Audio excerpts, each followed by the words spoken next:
Ohanaeze Youth Council nke Comrade Igboayaka O Igboayaka bụ onye isi ha anọrọ na n'obodo Enugu wee hibe ndị otu gana akpọbata ndị mmadụ na otu a bụ Igbo Youth Council ya bụ OYC. N'ụbọchị a ha hibere ndị otu a ihe dị iche iche mere. Ha tinyekwara ọnụ n'okwu gbasara ọhaneze gba gburugburu wee kwukwa ụmụ okwu ndị ọzọ na-emetụta ndị Igbo. Owele Nkanụ bụ onye ọbịa ukwu bịakwara kwuo okwu pụrụ iche wee nye ndụmọdụ ya bịakwara n'ụbọchị a. O kwukwara okwu, o kwuru okwu dị iche iche, ihe dị iche iche mere n'ụbọchị a ndị Igbo Youth Council hibere ndị otu ga na-akpọbata ndị mmadụ n'otu a wee na-agbasakwa ozi n'ihe gbasara OYC. Ngwa na-egbughị oge fichaa ya ma tọọ ntị n'ala ugbu a ka ikirie wee fụ ka ihe niile ahụ si mee. Lekwanụ ka o si mee. Anyị na-ekele gị Chineke na onye nyere anyị ndụ, onye na-eme mma,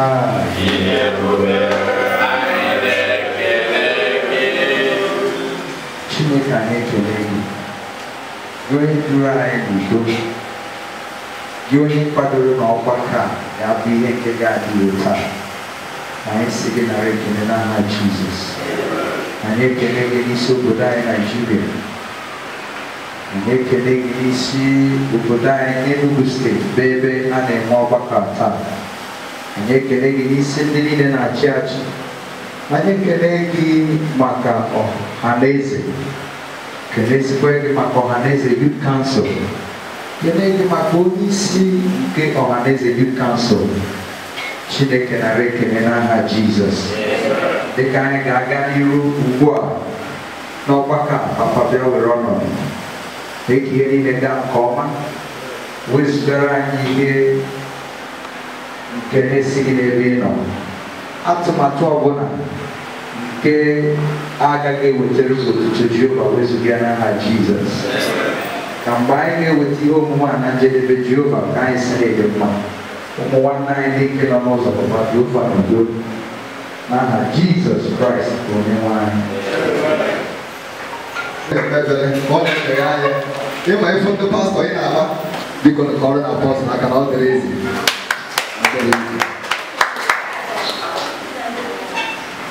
OYC, OYC, OYC. Chacha Igbo kwenu, Igbo rienu, Igbo mmanu, Igbo biko biko ekele mmodu. Ekubo ya kokwu abụọ maazị Ndubisi ọfịa n'obi n'ọfịa abụmọ ezi abụmọ osimiri ka ọ na-ahụ ọrụ. Ihe anyị bịara ebe a bụ maka ihe ndị Igbo, and ihe oge ya ruru ugbu a bụ maka ọjị, and anyị amara na ọjị anaghị anebe n'oyibo. As the state steering committee chairman, ọmụ abụọ dọrọ represent ọjị to ndị bịara na be anyị, and na ọjị nwere usoro eji wee na-eme ya. No, the national president, I hear word.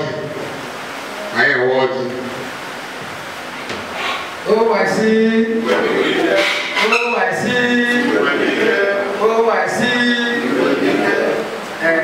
a Ofuma. Asina ndị Yoruba na-akọ ọjị, ndị Hausa na-agbanye aka, ndị Igbo ji ọjị na-eme omenala. Maka onye bịara gị iwere ọjị nye ya, ọ na-egosi nnabata. Anyị nọ n'ala Igbo, anyị nọ na Enugu. Amụna m ọjị sitere n'aka onye nhazi na onye ndu Ohanaeze Youth Council Enugu State Chapter. Anabatara m ya bụ ọjị on behalf of National Executive Council and the National Working Committee of Ohanaeze Youth Council. Organizing Secretary, Chairman Igbo State, the National Health Official, Emma Kaiman of Uma, Ohanaeze Youth Council on our 13th state of Igbo extraction. Our national health official, Woyo Kofi, one of a neighbor, some knowledge. Chairman, like I said, Igboayaka O Igboayaka ndị Igbo na-akụ ile okwu si na gịnị mere na ọjị eze mere gịnị ga-eze n'aka omenala Igbo bụ ihe ọ bụ ọ bụghị na ọmụ kacha nta nke nwa mana as the chairman for Upper Steering Committee chairman biko ka anyị na-correct ya ọ bụghị the chairman of Ohanaeze Igbo Youth Council Enugu branch but committee chairman biko I am one few also here, but we do respect. Come there, because I am Marugona. I am Enugu. I will Enugu West. I will Enugu East, and I will Enugu North. Because I am where Captain Webojaka, Mokai, State, Nina, and Igbo. Kahabia Woloji, everyone at the national president with to forge ever. Now, and the whole state, all the states, need on our need.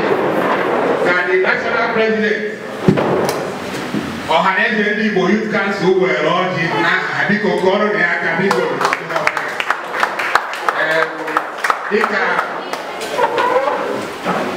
Our national president will lodge I for our special guest. Boy, people, God, because that I say no, you're welcome, sir. Because I say, our lawyer, the chairman of Enugu East, Tochku, and the pastor, apostle, they are lodging now and Enugu East. God of the Tochku, because our Enugu North never. Enugu North, Nsuka.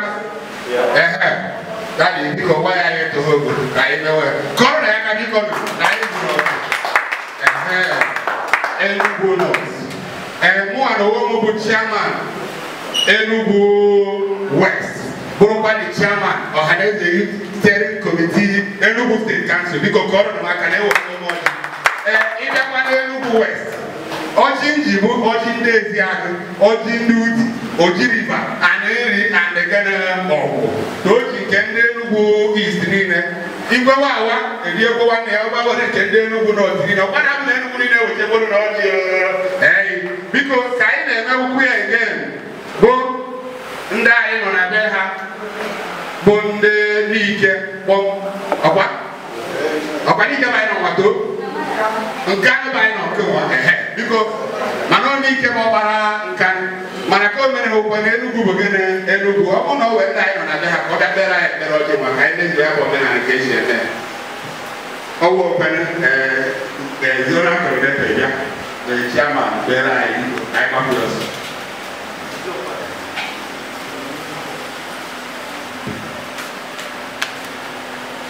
Oh, I see.